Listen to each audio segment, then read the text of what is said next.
Hey guys, welcome back to another Virgo Girl recommendation. Today we're going to be talking about The Watcher. And listen, I was this so close to not recommending this one because I did not like the ending. But guess what? It's a true story. It's based on a true story. So now it all makes sense, and I am highly recommending this movie. Okay, I'm sorry. It's not a movie, it's a series. All right, so I did watch this all the way through, and I'm going to tell you right now, for all my people out there who like movies that are like Clue, like who done it, like did the butler killer, did the who did it, was it the maid, was it the uncle, was it the dad, those types of movies, just the Clue type movies. If you like that, you are going to love The Watcher. And I'm here to tell you, I was biting my nails on just couldn't wait to get to the next episode on each one because I wanted to know who the Watcher was. I mean, I was and all out throughout the movie, I had my idea of who it was, but then it just kept changing. God, it's so good. It's just like, it's funny, and it's also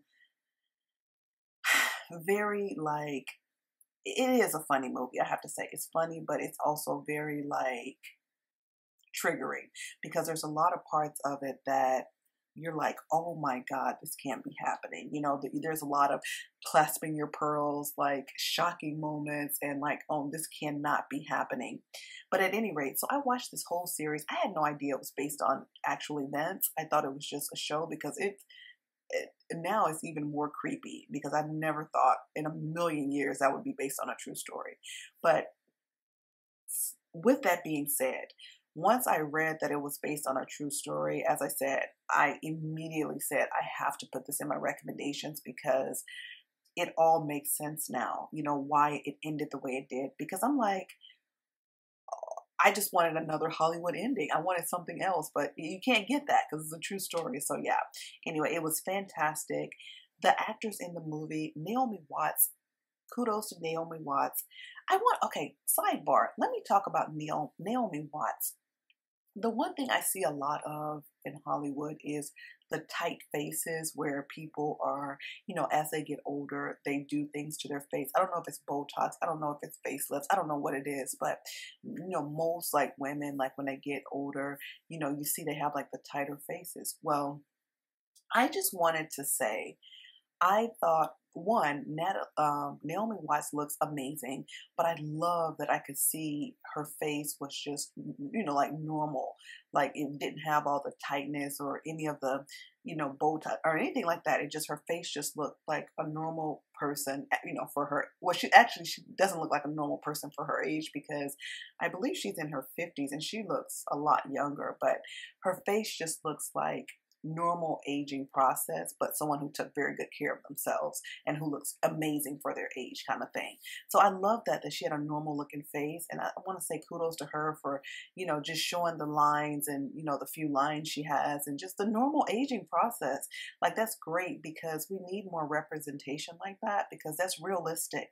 Everyone's not out here, like getting Botox and all that different stuff. We have a lot of real regular people in the world who need to be able to see that. And I feel like, when you watch older movies like from the 90s and things like that and the 80s, you notice you see more people with normal looking faces. But today it's like people strive for that perfection and it almost looks kind of odd sometimes. It's like a person is 70 years old and their face just looks really tight and pulled like a baby's bottom. Just really like, yeah, at any rate. Moving on from that, I just thought that was great. So, back to the movie though. The husband, the guy who plays the husband, he just seems like a comedian to me. He is so funny. His name is Bobby Carnival, and he was amazing. Like I loved the way he executed the film.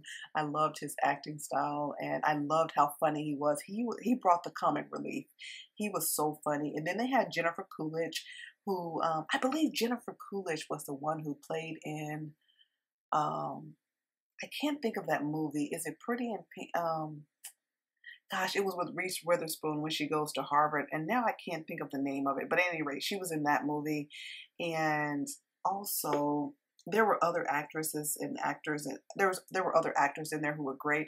I want to say Noma Dumenzwini, I think that's how her name is pronounced. She played Theodora Birch in the movie. She was fantastic.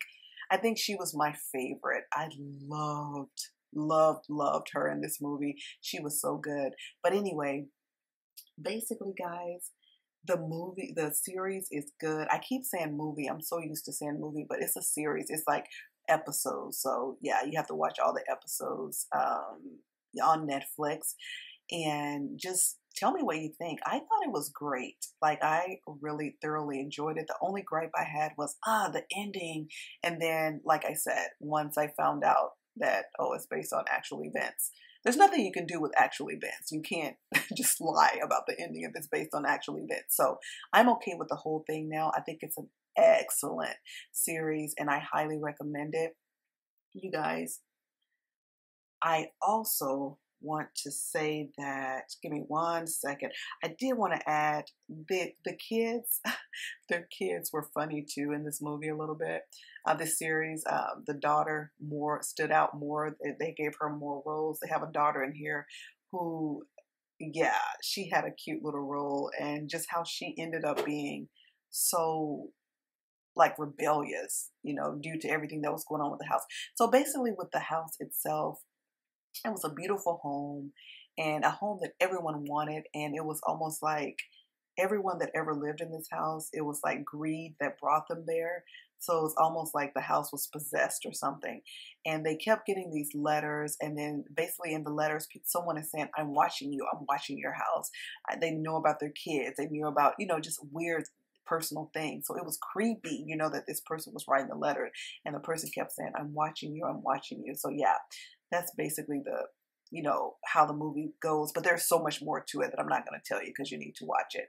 But at any rate, the point of it is, even though this is scary and creepy and kind of tense, they do have moments of comic relief where you're definitely going to laugh. So it's funny too. It definitely has a lot of funny parts where you're going to be cracking up laughing. So if you want a little comic relief and also a little suspense and tension slapped in with the fact that it's based on a true story, this is a great, based on actual events is what it says. This is going to be the series for you. It's called The Watcher. Let me know, comment below and let me know if you watched it and what you thought about it. And if you think this is a good recommendation. At any rate, until next time, guys, I hope you enjoy the rest of your day and peace.